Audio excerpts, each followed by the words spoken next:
हे पुस्तक वाचलं तर तुमची मार्केटची सायकोलॉजी सुधारून जाईल. हे पुस्तक वाचलं तर तुमचे टेक्निकल सुधारून जातील. पण आंधळा पैसा छापायचा आहे तर एक छोटासा सेटअप समजून घ्यायचा आहे आणि तोच सेटअप समजून घेऊन आपल्या स्टुडंटने इंट्राडे मध्ये जवळजवळ 10%चा मोमेंटम कॅच केलेला आहे. ते सुद्धा इक्विटीमध्ये स्टॉकने 17%चा मोमेंटम दिलेला आहे. इंट्राडे मध्ये दिसतोय वरती वीक केवढा मोठा झालेला आहे.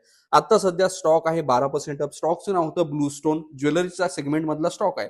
रिसेंटली आयपीओ जॉईन झाला होता. पण ऑब्झर्वेशन सेटअपचं फक्त एवढं करायचंय, जेव्हा जेव्हा तुम्हाला मोठा मोमेंटम दिसतोय त्याच्यानंतर जो फॉल दिसतोय तिथे तुम्हाला सेलिंग साईडला व्हॉल्यूम नसलं पाहिजे आणि जी एक रेड कॅन्डल बेस बनतीये त्याच्या बॉडीचा लो आणि नेक्स्ट ग्रीन कॅन्डलची ओपनिंग एक्झॅक्टली कोइन्साइड होत असेल तर तीच तुमची exactly same operator reversal level असेल आणि फक्त ब्रेकआउट कॅन्डलचा वेट करायचा आणि एंट्री डोळे झाकून बनवायचे.